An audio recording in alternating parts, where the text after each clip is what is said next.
Lepo pozdravljeni.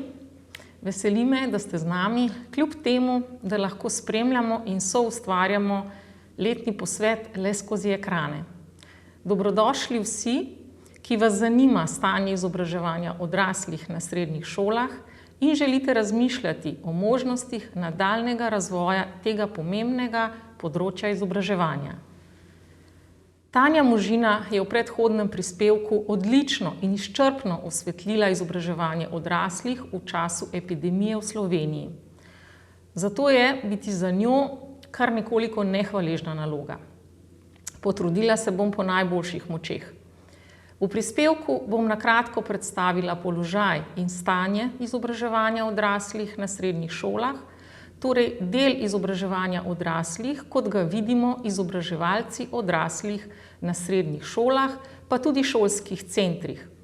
Izobraževanje odraslih na srednjih šolah je pomemben in dragocen del izobraževanja odraslih, ki pa potrebuje, kot bomo videli, tudi primerno sistemsko okolje, da se lahko razvija. V raziskavo smo povabili vse srednje šole. Hvala vsem, ki ste prispevali svoj pogled na izobraževanje odraslih v srednjih šolah.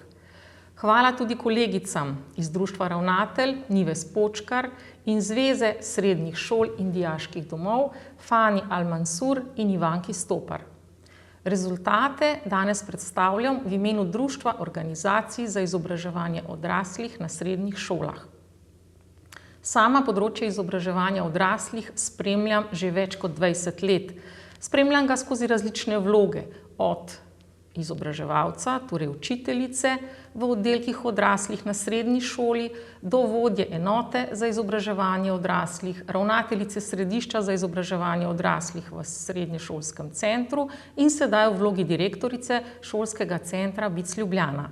Poleg izobraževanja mladine, izobraževanje odraslih za nas predstavlja pomemben in nepogrešljiv del izobraževanja. V sodelovanju v spletni anketi smo v začetku junija letos preko združenj in društev povabili vse srednje šole in šolske centre v Sloveniji. Do 9. julija 2021 smo dobili vrnjenih 135 vprašalnikov. Predstavila bom ključne rezultate zbrane z anketo, najprej z opisom stanja. Zaključila pa bom s priložnostmi za razvoj, kjer ste pomembni tudi vsi drugi, ki vam je izobraževanje odraslih na srednjih šolah pomembno, posebej pa izpostavljam potrebo po sistemski umeščenosti. Iz odgovorov sodelujočih v anketnem vprašalniku razberemo, da v srednjih šolah v največjem deležu, torej v 87%, izobraževanje odraslih izvajamo za organizirane skupine odraslih, zgolj v 10% pa izvajajo le izpite za osipnike. Redke so šole, ki izobraževanja odraslih ne izvajajo. V raziskavi so mnenja prispevali ravnatelji oziroma direktorji, organizatorji izobraževanja odraslih, učitelji, vodje izobraževanja odraslih ter tudi svetovalni delavci in vodje MIC. Široka paleta kaže, da so v izobraževanje odraslih na srednjih šolah vključeni poleg vodstva različni strokovni delavci. Ko smo vprašali predstavnike šol, kdo vse sodeluje pri izvedbi izobraževanja odraslih na šolah, smo ugotovili, da sta v večini šol vključena v izobraževanje odraslih organizator in ravnatelj. V tretjini šol imajo tudi vodjo izobraževanja odraslih, večkrat pa so vključeni učitelji, ki dopolnjujejo učno obveznost, ali pa je izobraževanje odraslih del njihovega povečanega obsega del. Vključeni so tudi svetovalni delavci, vodje MIC, medpodjetniških izobraževalnih centrov, pa tudi administratorji, organizatorji praktičnega usposabljanja z delom ter zunanji pogodbeni sodelavci. Kako imamo v šolah organizirano izobraževanje odraslih? Pestrost organizacijskih rešitev v srednjih šolah je velika. Kljub temu, da samostojnih organizacijskih enot za izobraževanje odraslih v Sloveniji skoraj ni, predstavniki šol v 60% odgovorov navajajo, da imajo notranje organizacijske enote za izobraževanje odraslih. V 15% organizirajo izobraževanje znotraj MIC-ov kot enote šolskih centrov, četrtina odgovorov pa navaja še druge rešitve, ki so navedene na desni strani. Od organizacije v sklopu srednje šole, v okviru drugih dejavnosti, kot samostojna dejavnost, organizacija je prepuščena eni osebi, imajo pisarno za izobraževanje odraslih ali oddelek za izobraževanje odraslih. Šole smo glede tega precej različne. V katerih programih izobražujemo odrasle v srednjih šolah? Najbolj pogosto, torej v večini šol, izobražujemo odrasle udeležence v enakih programih, kot izobražujemo mladino. Šole, kot lahko vidimo iz števila odgovorov, v povprečju izvajamo izobraževanja oziroma usposabljanja za več različnih ciljnih skupin. Izvajamo usposabljanja v neformalnih programih, v sodelovanju s podjetji, Zavodom za zaposlovanje in drugimi.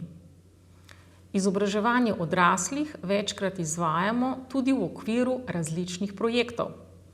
Kot vidimo iz prikaza, izvajamo tudi nacionalne poklicne kvalifikacije ter maturitetni tečaj. Kaj lahko rečemo o odraslih udeležencih v srednjih šolah? Čeprav morda prevladuje mnenje, da je velika večina odraslih v srednjih šolah mladih osipnikov, je po podatkih šol v povprečju le okoli 40% odraslih udeležencev mlajših od 25 let. Povprečna srednja šola bi imela po podatkih, zbranih v anketi za šolsko leto 2020-2021, v izobraževanje in usposabljanje vključenih skoraj 300 odraslih udeležencev. Od tega okoli tretjino udeležencev vključenih v neformalne programe usposabljanj, preostalo pa v formalne programe. Če primerjamo zbrane podatke o številu udeležencev glede na vrste programov s podatki pred epidemijo, torej za leto 2018-19, vidimo, da se je število vključenih v formalno izobraževanje v letu 2020-2021 povečalo. Skoraj za 40% več odraslih imamo kot pred epidemijo. Število vključenih v neformalne programe pa se je izrazito zmanjšalo. To ugotovitev glede zmanjšanja vključenih udeležencev v neformalne programe je navedla in analizirala v svoji predstavitvi tudi Tanja Možina. Na prikazu vidimo razloge, zakaj se na šolah odločamo za izobraževanje odraslih. Šole smo navedle več razlogov, v povprečju vsaj 3. Najpogostejša sta, da si želimo izobraževanje omogočiti tudi odraslim, ter da želimo potencialne osipnike obdržati v sistemu izobraževanja. Pomembno pa nam je tudi, da na ta način sodelujemo s podjetji in delodajalci. Eno izmed zanimivih mnenj je zapisano v oblačku spodaj. S sodelovanjem v izobraževanju odraslih tudi učitelji profesionalno rastejo. Kako je potekalo izobraževanje odraslih na srednjih šolah v času epidemije? Po podatkih zbranih v anketi, le v 7% šol izobraževanja odraslih v času epidemije niso izvajali. To je, ocenjujem, zelo dober in spodbuden rezultat. Kljub temu, da smo na šolah vložili veliko dodatnega napora za izvedbo pouka na daljavo naše mladine, torej nismo pozabili na odrasle udeležence. Najpogostejši razlog za okrnjeno izvajanje pa gre pripisati temu, da praktičnega dela izobraževanja na daljavo ni možno kakovostno izpeljati. Sledijo mu ovire na strani udeležencev. Te ovire so zmanjšanje interesa za izobraževanje, dostopnost IKT opreme, pomanjkanje IKT znanja ter druge. Med ovirami, kot vidimo, zelo redko najdemo ovire na strani učiteljev ali nezadostno tehnično podporo v šolah. Kakšne so pozitivne spremembe iz obdobja zadnjega leta?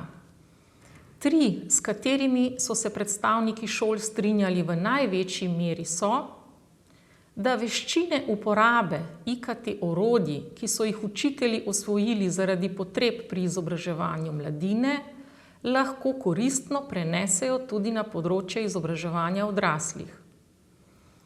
Spletne učilnice z gradivi, ki so nastale v obdobju epidemije, bodo uporabne tudi v prihodnje. Delo na daljavo se bo glede na pozitivne izkušnje vsaj deloma nadaljevalo na daljavo tudi po koncu epidemije. Na šolah ugotavljamo, da velikemu številu udeležencev delo na daljavo ustreza, ter so na organiziranih usposabljanjih in konzultacijah na daljavo v večjem deležu prisotni kot pri izpeljavi v prostorih šole. Sredstva za financiranje izobraževanja odraslih na srednjih šolah po pričakovanju pridobivamo iz različnih virov. Najpomembnejši vir so šolnine, pomembni pa so tudi drugi viri, kot so sredstva Ministrstva za izobraževanje, znanost in šport, lastna sredstva, ki jih vlagamo v izobraževanje odraslih, sredstva iz razvojnih projektov in sodelovanja s podjetji. V nekaterih primerih so to tudi sredstva, ki jih za izobraževanje brezposelnih prispevajo Zavod za zaposlovanje ali jih pridobimo iz evropskih projektov. Kateri pa so najbolj pereči problemi pri izvajanju in organizaciji izobraževanja odraslih na srednjih šolah? Vprašanje je bilo odprtega tipa in tule so odgovori. Prikaz na drsnici je seveda zgolj za ilustracijo. Veliko smo jih navedli. Nekateri so povezani s specifično situacijo znotraj šole. Navajamo težave z udeleženci, kot so nezainteresiranost, težji delovni pogoji za izobraževanje, zahtevnost in podobno. Druge so povezane s preobremenjenostjo organizatorjev izobraževanja. Nekateri navajajo pomanjkanje učiteljev za delo z odraslimi udeleženci. Največ skupnih problemov, ki jih navajajo šole, pa lahko strnemo v naslednjem prikazu. Najbolj pomembno za več kot polovico šol za kakovostno delo na področju izobraževanja odraslih bi bilo ustreznejše sofinanciranje tega izobraževanja. Več kot polovica predstavnikov šol se je strinjala s to trditvijo. Potrebovali bi sistemizirana delovna mesta za področje izobraževanja odraslih, kot so vodja, organizator oziroma svetovalec. Srednje šole si želijo, da bi bilo izobraževanje odraslih bolje zakonsko urejeno in umeščeno. Torej, če povzamem, šole v največji meri izražajo potrebo po boljši sistemski ureditvi izobraževanja odraslih na srednjih šolah z ureditvijo normativov za izobraževanje odraslih ter sistemskim sofinanciranjem. Poleg sistemske umeščenosti izobraževanja odraslih na srednjih šolah, predstavniki šol navajamo še potrebo po izmenjavi izkušenj in primerov dobre prakse ter več sodelovanja med šolami. Navajamo tudi, da si želimo seznanjanja z novostmi pri zakonodaji in vodenju dokumentacije, pa usposabljanja za uporabo IKT orodij za delo na daljavo ter tudi podporo pri spremljanju in razvijanju kakovosti izobraževanja odraslih. Za ta področja bomo morale v večji meri poskrbeti šole same, povezane v skupnosti, združenja oziroma društva. Za zaključek še par mnenj, izjav predstavnikov šol o izobraževanju odraslih na srednjih šolah, zbranih v predstavljenem rezultatih anketnega vprašalnika. Ker ne vem, kako so vidni na vašem ekranu, jih bom prebrala, vas pa že vabim, da v klepet zapišete še svoj pogled na temo izobraževanja odraslih na srednjih šolah. Prva izbrana izjava pravi: vseživljenjskega izobraževanja ne bo, če država ne bo finančno pomagala, da se slednje obdrži in razvija. Podpiramo pobudo za sistemski pristop k izboljšanju položaja izobraževanja odraslih znotraj srednjih šol. Ena izmed izjav pravi: sodelovanje z ljudskimi univerzami je potrebno urediti.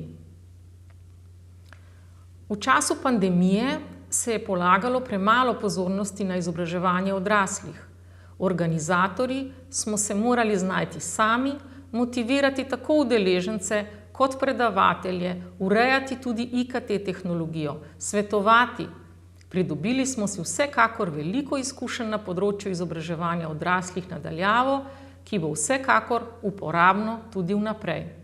In še nekaj izjav. Mislim, da je zakonska podlaga za izobraževanje odraslih res preohlapna, oziroma jo iščemo po vseh členih zakonov, predpisanih za srednje šole.